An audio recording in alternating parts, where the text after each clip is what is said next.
talagang hinanap ko itong video na to noon ni Duterte noong panahon niya last 2022. Sa protesta ninyo, yan talaga ang presyo ng langis. Walang magagawa ang mga kilos protesta upang pababain ang presyo ng mga produktong petrolyo. Masiguro na tuloy-tuloy ang operasyon ng sektor ng transportasyon. Bukas, March 17, ipapamahagi ng DSWD ang 5,000 pesos na cash relief assistance sa 139. Oh, mayroong 5,000 na cash release assistant. Kay Duterte ba, meron ba that time? Wala tayong narinig na meron siyang ganon. Ang narinig lang natin, bahala kayo, wala kayong magagawa kung tumaas ang presyo ng langis. Diba? Isa pa yan. So, hello mga kababayan. Welcome back po sa ating YouTube channel. Ito po si Algeria Vlog. So, ito mga kababayan ko. Ito po, ang ipapakita ko sa inyo, talagang hinanap ko itong video na to noon ni Duterte, noong panahon niya, last 2022. Dahil nga po doon, ay nagkaroon o halos umabot po ang gasolina o ang gas natin sa Pilipinas ng 100 pesos. So ngayon, ipapakita ko sa inyo, lalong-lalo na sa mga DDS, na ngayon ay sinisisi ang Pangulong Bongbong Marcos dahil wala na pong ginawa itong si Pangulong Bongbong Marcos sa pagtaas ngayon ng langis. No? Papakita ko sa inyo kung anong pinagkaibahan ni Duterte at saka ni Pangulong Bongbong Marcos, kung paano sila magsalita at kung paano sila mag-explain sa taong bayan kung bakit po tumaas ang presyo ng gasolina at ang presyo ng langis at ng pamasahe ngayon sa bansa natin. Papakita ko sa inyo, talagang hinanap ko to mga kababayan para po sa inyo at ipakita kung gaano kaloko itong si Duterte. Ikaw ba naman sabihin niya sa presscon, wala kayong magagawa kung tataas ang presyo ng gasolina. Ito po, papanoorin ko sa inyo ngayon para makita ninyo, no, kung paano mag-explain si Duterte at saka si Pangulong Bongbong Marcos. Maski sa protesta ninyo, yan talaga ang presyo ng langis. Walang magagawa ang mga kilos protesta upang pababain ang presyo ng mga produktong petrolyo.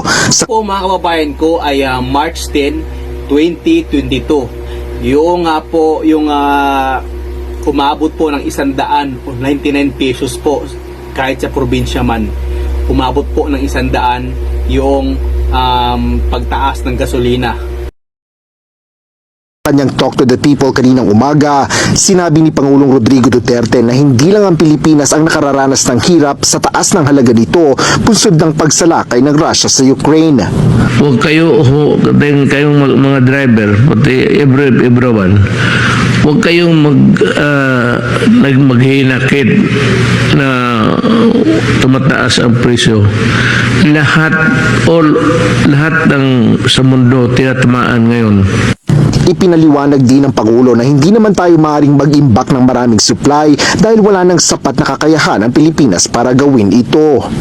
Kung mayroon man, mataas kasi agawan sa presyo.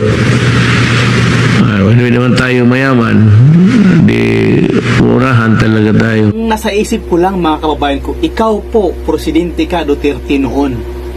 Bakit parang hindi ako satisfied doon sa dahilan mo kung bakit tumaas itong presyo ng gasolina?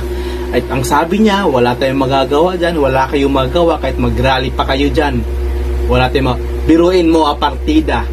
Wala pang gera noon sa ibang bansa. 2022. Unless ngayon po, talagang may dahilan. No? Gera po sa ibang bansa ngayon.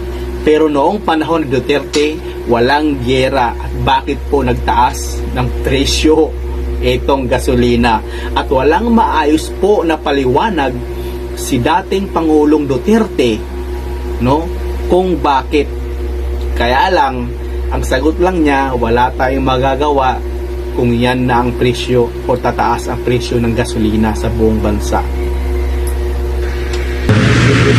Kung may supply man, ibigay doon sa magkabayad. Grabe. No, mga kababayan, parang hindi ako satisfied talaga sa sa paliwanag niya. Parang ito yung klarong-klaro, on the spot, kitang-kita na weak leader. Hindi man lang siya gumawa ng paraan. Hindi man lang siya mag-explain ng maayos, ng mabuti sa taong bayan that time. Ito talaga ang totoong weak na leader ng bansa. Ito naman, panuuri natin ang statement ni Pangulong Bongbong Marcos kung bakit nagtaas ang presyo ng oil gasolina sa ating bansa. Mga kababayan, Ito, panuuri natin mga kababayan. Ito. nitong nakaraang linggo, sinimulan na natin ang itatag ang hakbang upang mabawasan ang impact ng pagtaas ng presyo ng langis bunga sa kaguluhan. Partida mga kababayan ko, may sakit pa ang Pangulo na mayad siya, pero andyan pa rin siya para sa atin, para sa taong bayan, para ipaliwanag kung bakit at kung ano po ang dahilan at kung ano ang pwede nating gawin at kung ano ang pwede niyang gawin para matulungan tayo. Tagit ng silangan. Una, upang masiguro na tuloy-tuloy ang operasyon ng sektor ng transportasyon, bukas, March 17, ipapamahagi ng DSWD ang 5,000 pesos na cash relief assistance sa 139 Oh, merong 5,000 na cash release assistant. Kay Duterte ba, meron ba that time? Wala tayong narinig na meron siyang ganon. Ang narinig lang natin, bahala kayo, wala kayong magagawa kung tumaas ang presyo ng langis. Diba? Isa pa yan. Ito pa, panoorin pa natin mga kababayan. 1,000 na tricycle drivers sa 17 LGU sa Metro Manila. At isusunod na ng DSWD ang pamamahagi sa mga tricycle driver naman sa labas ng Metro. Oh, biruin nyo? Ha? Di ba nakaraang araw na umpisa na namigay na po ng ayuda sa lahat po ng mga tsuper? Sa panahon ni Duterte, wala ni kahit piso. Wala po tayo natanggap. Ang sinabi lang niya, wala akong magagawa. Wala kayong magagawa. Kahit mag-rally kayo dyan, wala kayong magagawa kung tumaas ang presyo. Grabe. Ngayon mga DDS, ngayon nyo sabihin, panoorin nyo to. Ngayon nyo sabihin kung sino ang totoong weak leader at kung sino ang totoong matapang at kung sino ang walang pakialam sa bansang Pilipinas at kung sino ang may malasakit sa bansang Pilipinas. Ngayon nyo sabihin yan. Manila. Sa mga susunod na araw, ang mga jeepney at TNVS driver ay makakatanggap naman ng 5,000 pesos na cash relief assistance. At sa huling linggo ng Marso, ilalabas na ng DOTR ang fuel subsidy. Maliban dito, na-certify ko na bilang urgent ang dalawang panukalang batas na magbabawas sa excise tax sa petrolyo at mag-aamyenda sa Biofuels Act upang magamit natin ang mas murang bioethanol. Tuloy-tuloy din ang pagpapatupad ng Love Bus Program. Makakatulong po ito para makatipid sa pamasahe. Grabe mga kababayan. Ito yung Pangulong sinasabihan ng mga DDS na yan na bobo at tanga at inggit. Ito yung Pangulong sinasabihan ninyo na weak leader, bangag, o kung ano-ano pang mga binabato niyong salita sa kay Pangulong Bongbong Marcos. Ngayon kayo magsilabas dito. Panuorin ninyo kung anong pinagkaibahan ni Duterte at ni Pangulong Bongbong Marcos. Ayan o, lantad na o. Ayan o, pinakita ko na sa inyo. Hinalap ko pa yan para makita talaga ninyo kung sino ang totoong may malasakit sa bansang Pilipinas. Ngayon kayo lumabas. Ngayon kayo mag-comment dyan. I'm sure hindi nyo matanggap ito kasi hindi nyo talaga matanggap dahil mas magaling, mas may malasakit ang Pangulong Bongbong Marcos sa bansang Pilipinas, sa taong bayan, sa mahihirap. Ginagawa niya ng aksyon, ginagawa niya ng paraan. Si Sara nasaan? Namigay ba ng ayuda sa inyo mga DDS kayo? Wala. Hindi nyo nakita si Sara Duterte na nag-comment about sa issue ngayon ng gasolina. Wala siyang pakialam, no comment siya. Kasi wala talaga siyang pakialam sa bansang Pilipinas. Wala talagang pakialam si Sara Duterte sa taong bayan. Lalo na sa inyo mga DDS kayo na supporter. Kaya ang sinasabi ko sa inyo, umalis na kayo dyan kay Sarah. Kasi kawawa kayo, kawawa din ang pamilya ninyo. At sa future ninyong mga apo, mga anak, kawawa sila.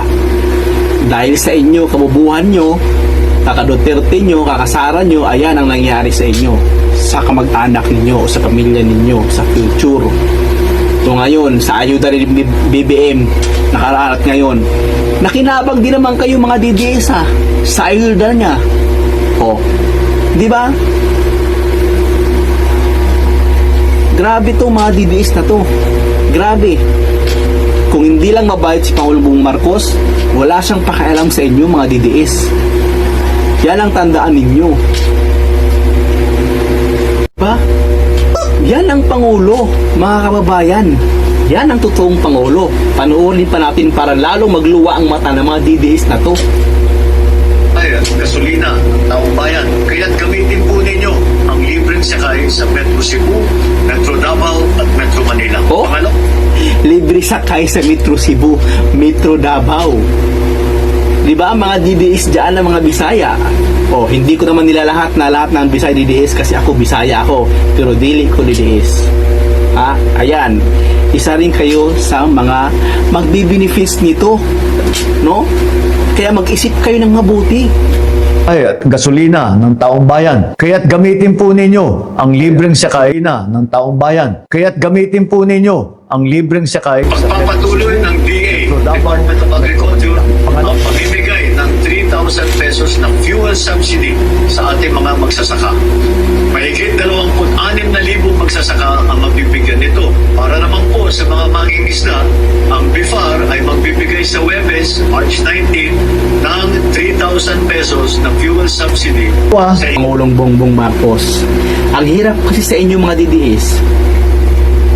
Ang bobo ninyo at napakalaking inggit ninyo kay Pangulong Bongbong Marcos.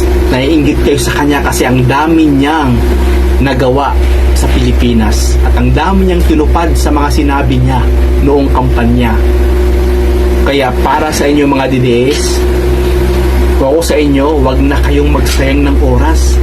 Sayang yung oras nyo, sayang yung panahon sa kakatutok nyo bilang isang DDS na bobo. So para sa mga kababayan natin, maraming salamat po sa inyong lahat dyan. Dahil hanggang dulo, ipapakita natin sa lahat ng mga Pilipino kung ano yung totoo, yung katotohanan, mga nagawa at gagawin pa ng Pangulong Bongbong Marcos in the future. Yun lamang po mga kababayan ko. Maraming salamat sa inyo. Once again, this is Jerry Vlog. Huwag niyong kalimutan mag-subscribe at mag-comment kung ano yung saloobin ninyo dito sa usapin na itong pagtaas ng gas sa ating bansa. Again, huwag niyong kalimutan mag-comment dyan sa baba. Pabasahin natin yung mga comment nyo. Maraming salamat and God bless you all sa inyong lahat.